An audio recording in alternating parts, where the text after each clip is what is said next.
Broadcasting live from Dar es Salaam, this is TBC News, our top stories. SADC's OPDSC convenes DRC tops agenda.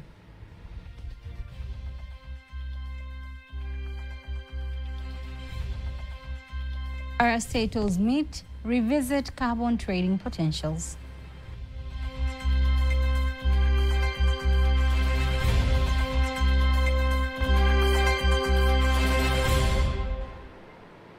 Good evening, I am Teddy Mparanyanga. You can also follow us live via YouTube channel TBC Online and also get all the latest news through our Instagram, Facebook and X pages at TBC Online. The President of the United Republic of Tanzania, Dr. Samia Suluhu Hassan, who is also the chairperson of the Politics, Defense and Security Organ of the Southern Africa Development Community, has participated in the virtual meeting of the organ involving other SADC members at the State House in Dar es Salaam. The meeting mainly discussed the security situation in the Eastern Democratic Republic of Congo. The mandate of the organ on politics, defense, and security is to provide a foundation of peace and stability in the SADC region as a prerequisite for the achievement of the SADC objectives of socio-economic development, poverty eradication, and regional integration. Climate change is increasingly seen as an opportunity for carbon trading, which aims to address climate change while promoting sustainable development. At a conference held today in Dar es Salaam, leaders from various public institutions and organizations discussed how to leverage climate change as an opportunity for carbon trading, transforming challenges into opportunities. Antonia Kivaria reports. Climate change, predominantly caused by human activities leading to the accumulation of greenhouse gases, presents both challenges and opportunities. During the conference, Vice President of Tanzania, Dr. Philip Mpango, highlights the carbon trading remain poorly understood among many citizens, arguing the public institution, organization, and media to take the lead in educating the public about the benefits and the drawbacks of carbon trading. The sixth phase government has indeed made a significant commitment to promoting the role of business in environmental protection and economic development. This initiative aims to enhance the country's economy while simultaneously addressing the climate change concerns. By encouraging businesses to adopt sustainable practices, the government hopes to drive positive environmental outcomes and foster a more resilient economy. Furthermore, the Regional Commissioner of Dar es Salaam, Albert Chalamila, says the region population of approximately 5.3 million, according to the 2022 census, significantly influences the country's shifting environmental landscape, emphasizing the need to address the changes. Climate change poses significant threats, including rising sea levels, more frequent and severe weather events, and changes in rainfall patterns, which can impact both livelihoods and infrastructure. To develop an effective climate change strategy in Dar es Salaam, and the population of Dar es Salaam can not only mitigate the impacts of climate change, but also promote resilience and adaptive capacity within the community. Representatives from Kenya, Norway, and Namibia underscores the importance of developing low-emission strategies for environmental preservation, highlighting carbon trading as a significant means to recover from challenges posed by climate change. Carbon trading remains untapped. It's really an instrument for mobilizing climate finance to support implementation of both mitigation and adaptation commitments to drive sustainable economic development. However, unlocking its full potential, like for countries like Tanzania, it requires continuous and robust coordination, capacity building, strong partnerships with private sector and communities and all other stakeholders to get carbon trading architecture in the right position. Women are often on the front lines of climate change impacts, and their voices, knowledge, and leadership are critical in shaping effective and inclusive solutions. UNEP is committed to promoting gender equality in environmental governance and ensuring that women have equitable access to opportunities presented by carbon markets. Accordingly, we have more than doubled our climate finance globally since 2020, attaining 16.5 billion Norwegian kroner in 2023. And here in Tanzania, our track record goes almost 20 years back to Red Plus. And we've been involved in important milestones along the way, like helping to stand up the National Carbon Monitoring Center. Climate change is indeed a global issue with far-reaching impacts leading to an increase in natural disasters like unpredictable floods and global warming. It poses serious threats to health, food, security and social welfare, making it imperative that we take decisive actions to combat climate change. Reporting from Dar es Salaam, Antonia Kivaria, TBC News. The Commissioner for Petroleum, Ministry of Energy, Goodluck Shirima, says policymakers in the energy sector across the region must focus on making policy and legal frameworks that ensure value addition, job creation, and sustainable economic impact. Speaking at the 11th East African Petroleum Conference and Exhibition in Dar es Salaam, Shirima further added that Tanzania heeds to the global call of ensuring just energy transition through reforms in the tax structures, among other measures, a statement that has been echoed by delegates from both Uganda and Kenya. Ngaga is attending the conference and has prepared the following report. A new frontier of economic transformation is on the rise. The petroleum sector in Tanzania, Kenya, and Uganda is rapidly evolving, offering immense opportunities for growth, investment, and energy security. To harness these resources effectively and sustainably, these nations have established legal, fiscal, and regulatory regimes that govern the petroleum sector, frameworks that ensure accountability, fairness, and long-term benefits for their citizens.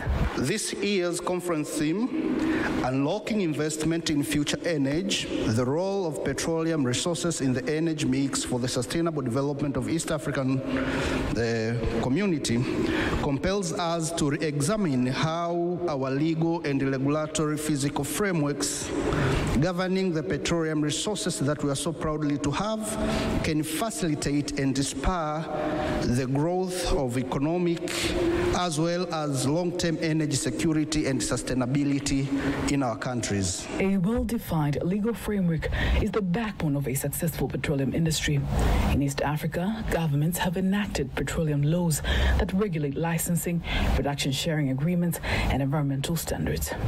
The issue of a complete value chain in all these resources is very critical, and we have made sure that we put laws in place that protect the environment, but also that govern the resources, the funds that we get from these natural resources. Fiscal regimes, including taxation, royalties, and profit-sharing mechanisms, play a critical role in ensuring that countries benefit from their oil and gas wealth. Kenya has restructured its petroleum exploration blocks to align with the global best practices and our legal frameworks. As a result, we have identified 10 highly prospective blocks selected based on geoscientific data that will be available for Kenya's first licensing round, launching by September 2025. We've been working on the regulatory side, and with clear PSAs, we have been working at that there's clear transparency, clear pathway how to require these blocks. But at the same time, since we are coming out of the conflict of the 30 years and Somalia could be a scary investment place, we have to focus on how to make it also flexible on the fiscal terms. A well-governed petroleum sector can transform East Africa's economy, funding roads, schools, and healthcare. With clear legal, fiscal, and regulatory frameworks, Tanzania, Kenya, and Uganda, among other East African countries, are paving a way for a future where their petroleum wealth benefits them all. Ngaga, TBC News. The United Nations Educational, Scientific and Cultural Organization, UNESCO, has announced an $8 million project, which is equivalent to 21 billion shillings, aiming to improve Tanzania-Kenya groundwater management. The project targets to preserve 400 acres of Mount Kilimanjaro forest, which preserves key water sources that benefit both countries, Kenya and Tanzania. I wish to register my heartfelt appreciation to UNESCO for this strategic cooperation and achievement. Thank you very much. Tanzania, the government of Tanzania, look forward to strengthening her cooperation with UNESCO. So this project is very important also because I know in Rombo, the government is working around the clock, and the Honorable Juma Aweso is working around the clock, has actually given us money to start to tap water from Lake Chala, but we are yet to meet 100% of water need for drinking water, the fresh water for drinking, apart from irrigation and all other activities. So when we look at this project, we see a huge potential for improving the lives of people in... Today, we proudly report a national water access rate of 73% and a sanitation coverage of 34%. While these achievements are commendable, the future presents an urgent challenge where water demand is projected to rise sharply. On the other hand, the UNESCO Director General acknowledges the commitment of the presidents of Tanzania and Kenya for their efforts to protect this global key resource. I thank very much the experts from Tanzania and Kenya that have been working together to prepare this, and that have shown not only the depth of their expertise, but also their enthusiasm for this project in order to improve transboundary groundwater management through science, in order to support cooperation framework between Tanzania and Kenya, in order to restore 400 square kilometers of the cloud forest, a remarkable ecosystem, smart, complex. We would not be able to invent it today with all the AI of the world. If we wanted to invent it, we would not be able to invent it. In recognition of the impacts of climate change, UNESCO has also announced an expedition of 30 mountaineers, including young Africans, to climb Mount Kilimanjaro in August this year to raise awareness on the melting of glaciers and their impact on mountain communities. And on to the next news. The government, through the Ministry of Information, Culture, Arts and Sports, remains committed to creating a conducive environment for media operations. Speaking to TBC News in Dar es Salaam, Deputy Minister of Information, Culture, Arts and Sports, Hamis Munjuma, emphasized that the government's efforts to improve TSN's operations, including investing in essential equipment and completing the construction of a 3-story office building to enhance operational efficiency. Rioba Stephen reports. For the first time since his appointment as Deputy Minister of Information, Culture, Arts and Sports, Hamisi Mwejuma visited Tanzania Standard newspaper, TSN Publishing Company, the publisher of the daily news, Habari Leo and the Sport Leo. His visit underscored the government's dedication to improving media infrastructure. He inspected the progress of the 3-story office building under construction and engaged with the stakeholders to address pressing challenges requiring immediate solution to enhance the company's performance. A project for Tanzania Standard newspapers, and as I said in a Swahili version, the construction of the project is at 53.1% now, and the machinery are here by 78%. So I'm impressed with the progress, and I hope in few weeks, maybe a month or so, we'll be in a situation where we can get a full picture of what is going to happen with this new project that TSN has. Meanwhile, TSN Managing Director Asha Dutch expresses appreciation for the government's commitment to improving the working environment. She highlights the provision of the essential equipment and the new office building project, which will significantly enhance the company's operation efficiently. Such a long time it has been working and compiled with news which are reliable through their newspapers, Habari Leo and Daily News. All government depends on TSN for reliable news, and we promise that we are going to go on with the work that the government expected from TSN. To the government, it's with the TSN, because this is a very large project, and I can say that it's a game changer for TSN.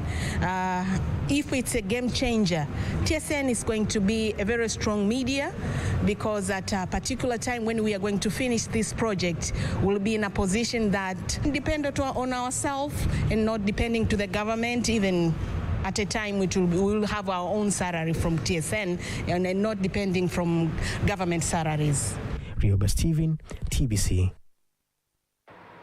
The Acting Executive Secretary of the National Council for Technical and Vocational Education and Training, NACTVEC, Dr. Mani Makota, says the climate-smart agriculture is the right approach in adding value to the agricultural sector, reducing emissions and building resilience to climate change.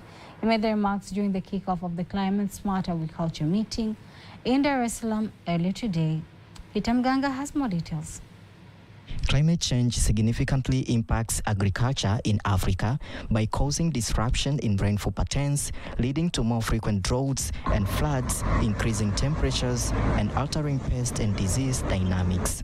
Today, Dr. Aman Makota, who is Acting Executive Secretary of the National Council for Technical and Vocational Education and Training, NACTVET, elaborates how 1.2 billion Tanzanian shillings will help to boost agriculture training in some of local educational institutions. A total of 3 TVET institutions are involved in this project. Approximately 1.2 billion Tanzanian shillings is expected that is a fund for this project. It's a big amount of money.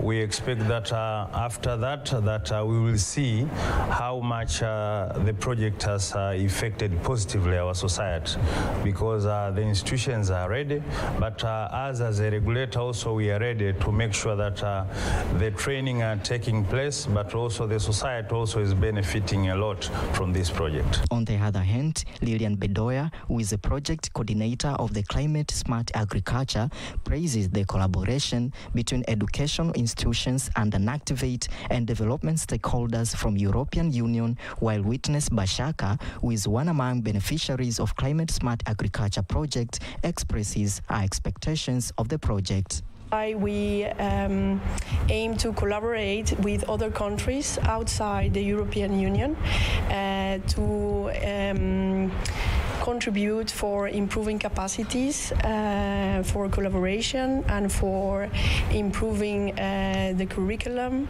in a way that that both sides are a benefit. On one side, the labor market can find in the students the required competencies, and on the other side, also the students and the institutions, educative institutions, can benefit themselves for providing better education. The students are expected agricultural extension officers.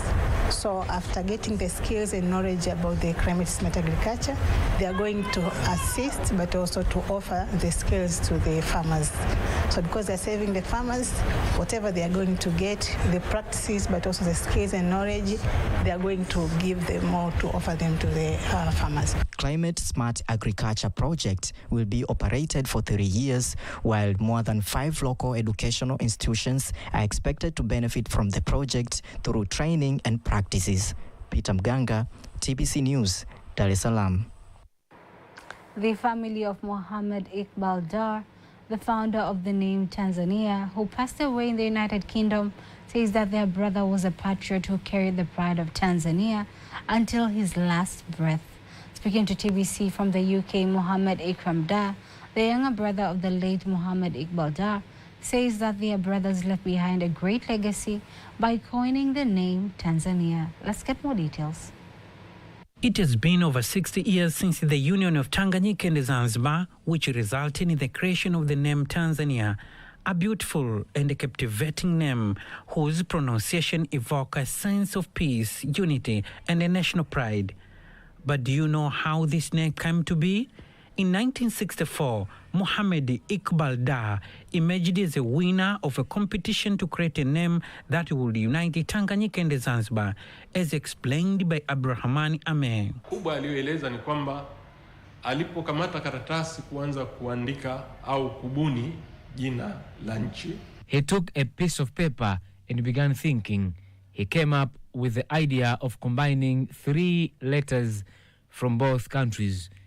Mohamed Iqbal Dar was awarded 200 shillings as a prize for his creativity in coming up with the name Tanzania, and he felt great pride in this achievement, which left an everlasting mark on history. Ye mwenyewe alipewa ngao ambayo iliandikwa hasa kwamba ni ngao inayotolewa kwa bwana Mohamed Iqbal Dar. He was awarded a shield for coming up with the name Tanzania. It's said that despite leaving Tanzania, the man who created this name continued to express deep love for country where he was born. Aliendelea kutembelea mara nyingi kama nchi yake alipokuwa anakuja na. He continues to visit Tanzania and always expresses his love for the country. Mohamed Iqbal Dar passed away early this week in Birmingham, United Kingdom, where he had lived since moving there in 1965.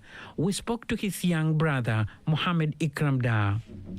As you know, my elder brother, Mr. Mohamed Iqbal Dar, passed away peacefully in his sleep on Saturday, the 1st of March, 2025, in Birmingham. As you probably know, he was born in 1944 in Tanga, which was in Tanganyika at the time.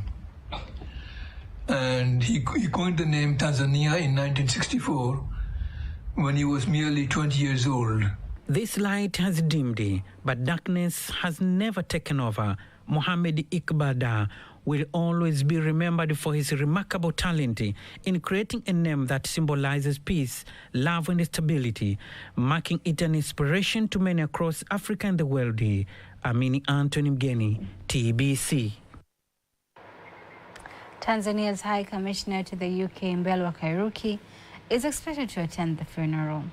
And now on to the next news. Investors from various countries have been urged to seize investment opportunities in Tanzania, particularly in the agricultural processing industry. This call was made by the Russian ambassador to Tanzania, Andrea Vechissian, during his visit to avocado oil extraction factories and avocado packaging plants in Njombe region, emphasizing that the investment environment in the country is favorable in offering numerous opportunities for international investors. Ambassador Vechissian says that after his visit, he will encourage Russian investors to come and invest in adding value to farmers' produce. He further says that it will promote economic growth and strengthen the trade partnership between Tanzania and Russia. Because of the policy of economic cooperation and development pursued by President Samia Suluhu Hassan and her government, they create friendly environment for foreign investors and for foreign business. And these are things that need to be explained to the foreign business to attract them to Tanzania. That's what I'm doing. So we are looking here for opportunities for Russian business to come here and work together with the Tanzanian colleagues to establish joint ventures or to buy. Meanwhile, regional leaders in Njombe have reaffirmed that the region has ample land available for investors and have welcomed those interested in establishing agro-processing industries. They stress that the sector plays a crucial role in job creation and revenue generation for the nation. Karibisha wawekezaji na wakisha kuja kwenye wawekezaji tulishatenga maeneo mazuri kwa ajili ya wawekezaji. We are welcoming investors in Njombe district, and as they arrive, we want them to know that we have identified key areas for investment, especially in adding value to the available crops here. We also offer facilitations to make their operations smoother within our district. The training for officials at the regional level regarding to improvement of the permanent voters register is going on in Dar es Salaam and has been officiated by the chairman of the Independent National Electoral Commission, Judge Jacobs Mabegele. And now on to the next news. The central bank stated it aims to ensure that 85% of Tanzanians use digital payment systems to make payments for services and goods by 2028, up from current 76%. This was stated in Dar es Salaam at the memorial lecture of the former governor of the Central Bank of Tanzania, Gilman Rutihinda, to honor his vision to bring about reforms that will strengthen financial sector by making citizens more inclusive in the financial sector. Speaking at the commemorative event in Dar es Salaam, the Minister of Finance, Dr. Mwigulu Nchemba, says that the government has now begun taking steps to remove some transaction fees when paying for services digitally.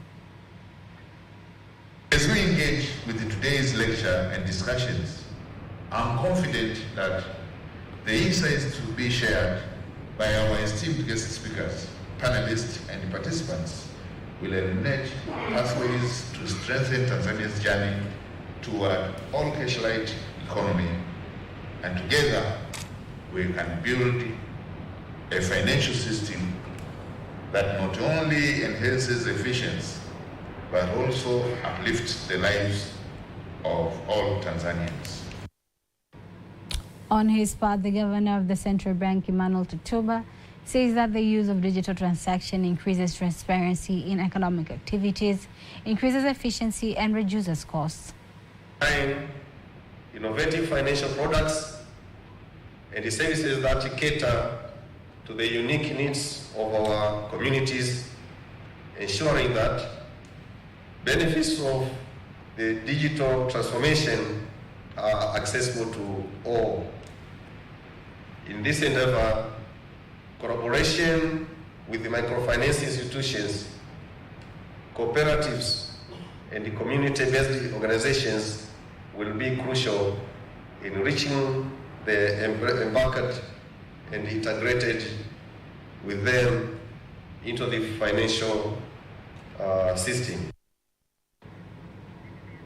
The commemorative event goes hand in hand with the discussion on driving the shift towards a cash-light economy, opportunities for financial innovation and inclusion involving local and international digital system experts.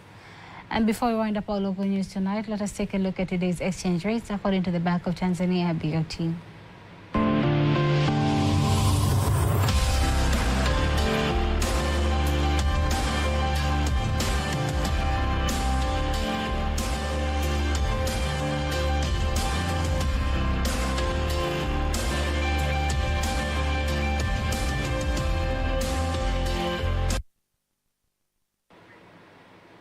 And now let us take a look at the weather update for the next 24 hours. Hello there, this is 24 hours of the forecast from Tanzania Meteorological Authority. Starting from tonight, 9 p.m. Wind is expected to flow at the speed of 30 kilometers per hour over Lake Victoria and Lake Nyasa. And for Lake Tanganyika, wind is expected to flow at the speed of 20 kilometers per hour. And the state of the lake is expected to be slight to moderate. For the entire coast, wind is expected to flow at the speed of 20 kilometers per hour, and the state of the sea is expected to be slight. And we expect maximum temperature to reach 35 degrees of centigrade over Mwanza region, Kilimanjaro, and Dar es Salaam.